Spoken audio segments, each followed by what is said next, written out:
Em nome do Pai, do Filho e do Espírito Santo. Amém.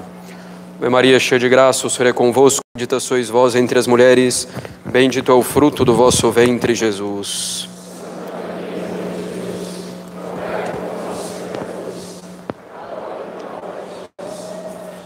Podem sentar-se.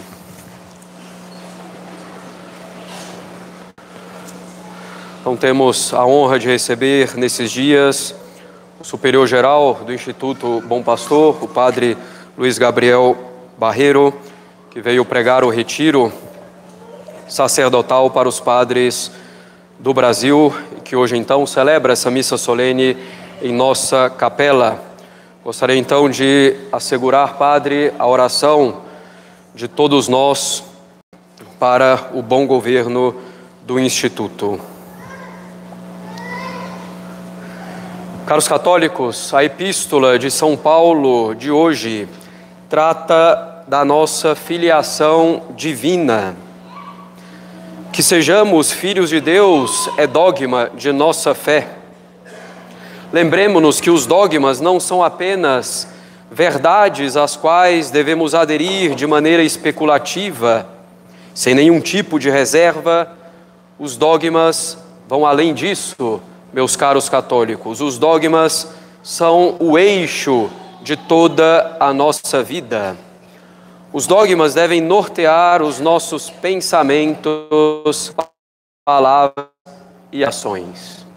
Portanto, os dogmas, que são as verdades reveladas por Deus e definidas infalivelmente como tais pela Igreja Católica, são o norte para a nossa vida em todos os seus aspectos.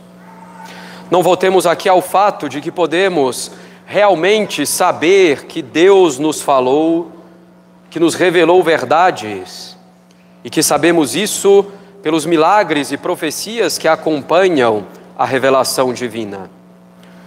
Cada um pode ver isso com mais detalhes, se quiser, nas primeiras aulas de nosso catecismo de adultos. O dogma, então, caros católicos, norteia a nossa vida. O dogma norteia a espiritualidade do católico, a sua mentalidade. O dogma sem a vida espiritual, sem a sua consequência prática, vira orgulho e logo descamba em heresia. E a vida espiritual, por sua vez, sem o dogma, vira um misticismo barato, descambando também em erros graves, práticos e dogmáticos. Temos então hoje esse dogma da filiação divina, que é um dos mais importantes para que vivamos como bons católicos. Nosso propósito então nesse sermão é que vivamos melhor como filhos de Deus, que clamemos do fundo de nossa alma e com sinceridade, como diz o apóstolo, Abba Pater, Abba Pai, e que o façamos com grande confiança. Somos filhos de Deus. Deus é, portanto, nosso Pai. Podemos, caros católicos, chamar Deus de nosso Pai, mesmo na ordem natural. Pai é aquele que gera um ser da sua mesma natureza.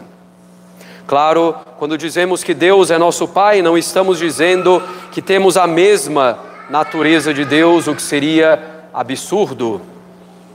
Falamos que Deus é nosso Pai por analogia. Nós fomos criados por Deus, dotados de inteligência e de vontade semelhante a Ele, que é inteligência e vontade. Essa semelhança já permite que chamemos Deus de nosso Pai com alguma razão, com algum grau de verdadeira paternidade. E sabemos também que o Pai, além de gerar, governa e conserva o Filho no ser. Na nossa natureza humana, isso ocorre nos primeiros anos de vida. O Pai governa e conserva o Filho no ser. Com relação a Deus, Ele nos governa e nos conserva no ser durante toda a nossa vida. Portanto, podemos chamar Deus de Pai, porque Ele nos criou semelhante a Ele, com inteligência e vontade, e porque Ele nos governa e nos conserva na nossa existência. Que bondade há de Deus, nosso Pai! Todavia, caros católicos, a paternidade de Deus para conosco vai além disso, bem além.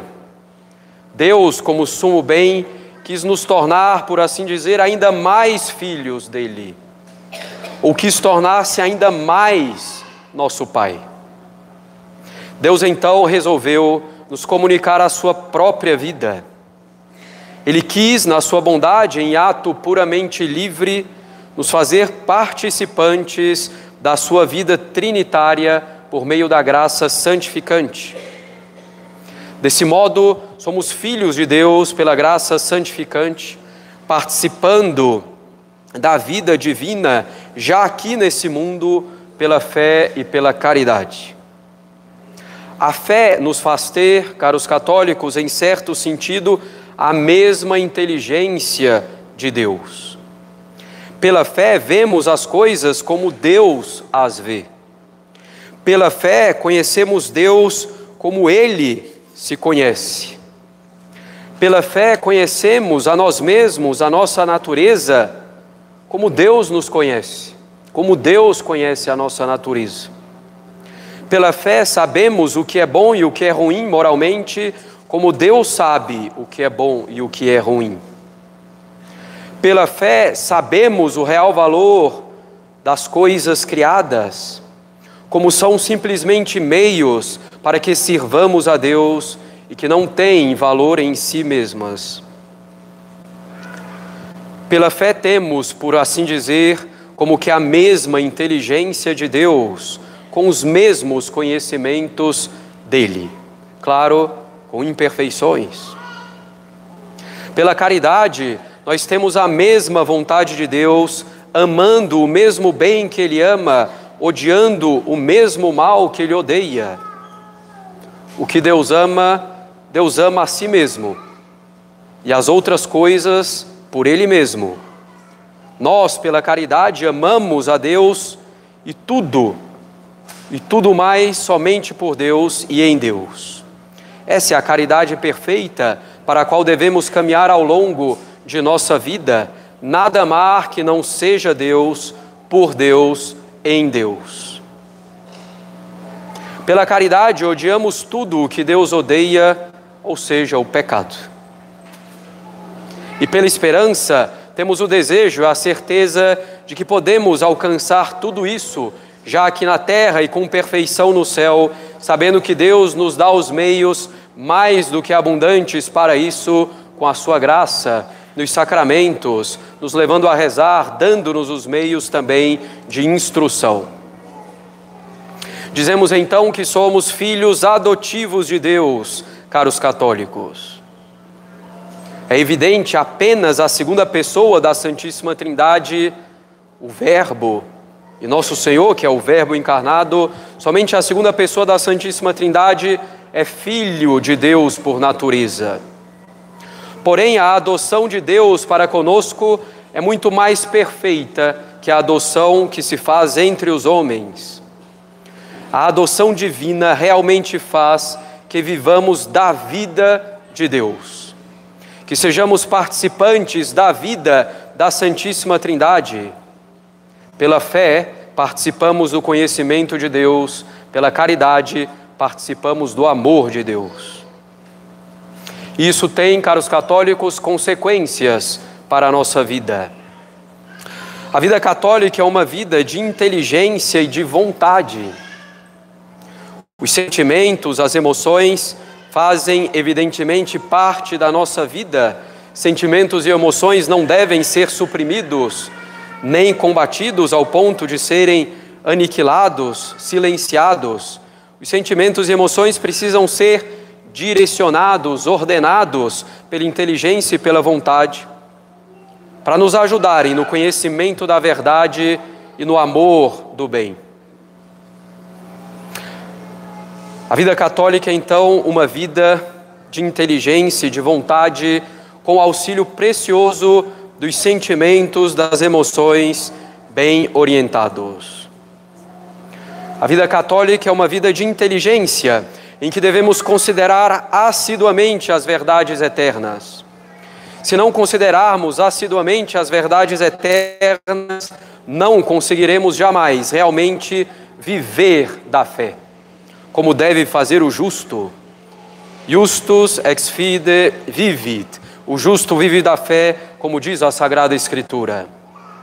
A reflexão sobre as verdades reveladas, a ruminação sobre as verdades reveladas, sobre os atributos de Deus, sobre nós mesmos diante de Deus, sobre o uso que fazemos das criaturas, essa reflexão, essa ruminação, essa meditação, enfim, é indispensável para que a fé penetre em cada recanto de nossa alma, de nossos pensamentos, de nossas palavras, de nossas ações, de nosso ser.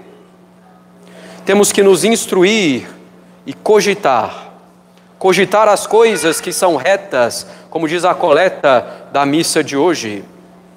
Com isso, teremos realmente e cada vez mais a inteligência que Deus tem das coisas. Quantas almas, caros católicos, se perdem ou levam uma vida tíbia por falta de reflexão, por falta de cogitação, de ruminação, de meditação das verdades eternas. Como dissemos no início, nosso propósito é que vivamos melhor como filhos de Deus. Para isso é preciso refletir nas verdades eternas. Não se trata, claro, de pensarmos 100% do tempo nas verdades eternas, o que seria impossível e até mesmo prejudicial para a nossa vida e nossos deveres de Estado, mas trata-se, isso sim, de estarmos embebidos dessas verdades de tal forma que todos os nossos pensamentos, palavras e ações sejam orientados pelas verdades eternas, que o fundo das nossas decisões, ações, palavras, pensamentos, seja sempre as verdades eternas. Elas são o farol que iluminam toda a vida do católico em cada aspecto. Mas para que isso se traduza em prática cotidiana, eu preciso ter essa reflexão das verdades eternas, reflexão cotidiana. Para viver melhor como filhos de Deus, é preciso então refletir nas verdades eternas para que vivamos realmente delas, para que elas sejam a nossa vida. A vida católica é também uma vida de vontade, como dissemos, em que devemos querer o bem que Deus quer de maneira geral e o bem que Deus quer aqui e agora para mim. A vida católica é uma vida que necessita de uma vontade bem formada e de uma vontade firme nesse bem que Deus quer. E a primeira coisa para termos uma vontade firme no bem é conhecer o bem com profundidade suficiente para estarmos realmente convencidos dele e assim movermos a nossa vontade. E aí voltamos então, caros católicos, à consideração, à cogitação, à meditação das verdades eternas. Sem isso, jamais poderemos ter uma vontade firme, estável, constante no bem e que progride nesse bem. Devemos também fazer atos de aspirações, atos de desejo pelo bem, propósitos no bem, com a intenção de mantê-los, mas nos apoiando mais em Deus do que em nós mesmos. Para vivermos como bons filhos de Deus, amando o que Ele ama e de maneira estável e cada vez mais, precisamos ter uma fé viva e ir fortalecendo a nossa vontade com esses propósitos firmes, com essas aspirações, com desejos reais, desejos com a disposição de empregar os meios para alcançar. Nos apoiando mais em Deus do que em nós mesmos, avançando pouco a pouco, e quando falharmos, nos levantando com toda humildade e serenidade, renovando o nosso propósito. Portanto, caros católicos, como bons filhos de Deus, devemos procurar ter cada vez mais e melhor a inteligência que Ele tem, com fé mais viva. E devemos procurar ter cada vez mais e melhor a vontade que Ele tem, com caridade cada vez mais ardente. Assim, viveremos pelo Espírito e não pela carne, pelo Espírito de adoção e não pelo Espírito de adoção divina e não pelo Espírito de escravidão. Além disso, caros católicos, para sermos bons filhos de Deus, devemos parar e considerar com cuidado que Deus quis ser nosso Pai. E não somente isso, Ele quis que o chamássemos de Pai, para nos lembrarmos disso constantemente, para que essa verdade penetrasse a nossa alma. Deus quer então que reconheçamos a sua paternidade explicitamente e que o clamemos, inclusive, como diz São Paulo. E Deus é Pai de pura bondade, caros católicos, quer sempre o nosso bem. Nos criou, nos governa em todas as circunstâncias da nossa vida. Tudo coopera para a nossa santificação. Todas as circunstâncias de nossa vida, favoráveis ou desfavoráveis, todas cooperam para a nossa santificação nesse governo divino. Ele também nos conserva em vida até que chegue o nosso momento. Nos fez participar da sua própria vida, nos enviou o seu divino Filho para reparar os nossos pecados e nos dá tantos e tantos meios de santificação. Deus é Pai e quer que sejamos seus filhos aqui na terra e eternamente no céu.